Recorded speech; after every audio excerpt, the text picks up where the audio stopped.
নিজেদের প্রথম ম্যাচে জয়ের দেখা পায়নি কেউ। গ্রুপ পর্বের দ্বিতীয় ম্যাচটা তাই দুই দলের জন্য ছিল বাঁচা মরা লড়াই। আর এমন ম্যাচে হাড্ডাহাড্ডি লড়াই করেছেন ইউরো জায়ান্ট ক্রোয়েশিয়া আর মধ্য আমেরিকার দেশ পানামা।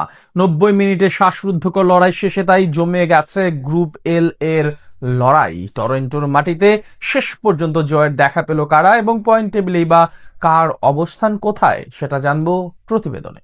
বিশ্বকাপে টিকে থাকার লড়াইয়ে ভুল করার সুযোগ ছিল না কোনো দলেরই। এমন সমীকরণের ম্যাচে শেষ পর্যন্ত অভিজ্ঞতার ছাপ রেখে জয় তুলে নিয়েছে ক্রোয়েশিয়া। প্রথমার্ধে গোল শূন্য থাকার পর দ্বিতীয়ার্ধে বদলি হিসেবে নেমে আন্তে বুদিমিরের করা একমাত্র গোলে পানামাকে 1-0 ব্যবধানে হারিয়েছে 2018 সালের রানার্স আপরা। এই জয়ে নকআউট পর্বে ওঠার আশা বাঁচিয়ে রাখলো লুকা মদ্রিচের দল, আর টুর্নামেন্ট থেকে বিদায় নিশ্চিত হলো পানামার। টরন্টো স্টেডিয়ামে ম্যাচের শুরু থেকেই বলের দখল ছিল ক্রোয়েশিয়ার, তবে সেই দখলকে কার্যকর আক্রমণের রূপ দিতে পারেনি ইউরোপের এই দলটি, বরং দ্রুতগতির পাল্টা আক্রমণে বারবার ক্রোয়েশিয়ার রক্ষণকে চাপে ফেলে পানামা। ম্যাচের চতুর্থ মিনিটেই ডান দিক দিয়ে দারুণ একক প্রচেষ্টায় এগিয়ে এসে দূরপাল্লার শট নেন মুরিও, যদিও ক্রোয়েশিয়ার রক্ষণে সেই শট আটকে যায়। 18 মিনিটে আবারও ডান প্রান্ত দিয়ে দুর্দান্ত দৌড়ে বাইলাইনে পৌঁছে নিচু ক্রস করেন তিনি, কিন্তু বক্সে কোনো সতীর্থ না থাকায় সুযোগটি নষ্ট হয়। 22 মিনিটে ম্যাচের অন্যতম সেরা সুযোগ তৈরি করে পানামা। হোসে মার্টিনেজ ডান দিক দিয়ে বক্সে ঢুকে কাছের পোস্ট লক্ষ্য করে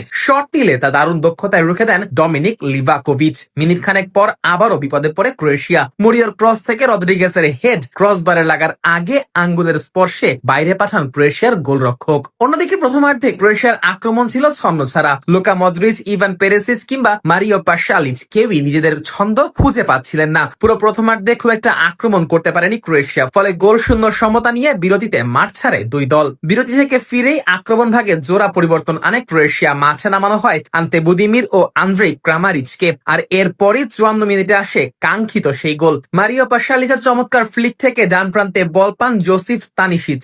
বাইলাইন থেকে তার নিচু ক্রস ফাঁকা পোস্টে সহজেই জালে জড়িয়ে দেন বদলি ফরওয়ার্ড আন্দে বুদিমির।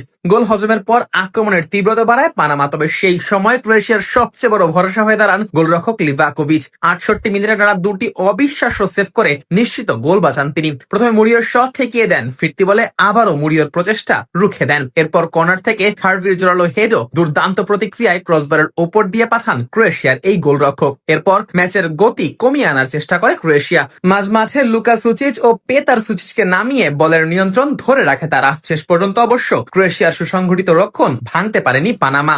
বুদিমিরের একমাত্র গোলেই 1-0 ব্যবধানে জয় নিয়ে মাঠ ছাড়ে ক্রোয়েশিয়া। দুই ম্যাচ শেষে গুরুত্বপূর্ণ 3 পয়েন্ট যোগ করে শেষ 16 লড়াইয়ে নিজেদের টিকিয়ে রাখলো ইউরোপের দলটি। অন্যদিকে দুর্দান্ত ফুটবল খেলেও গোলের দেখা না পাওয়ায় শেষ পর্যন্ত বিশ্বকাপ থেকে বিদায় নিশ্চিত হলো পানামার।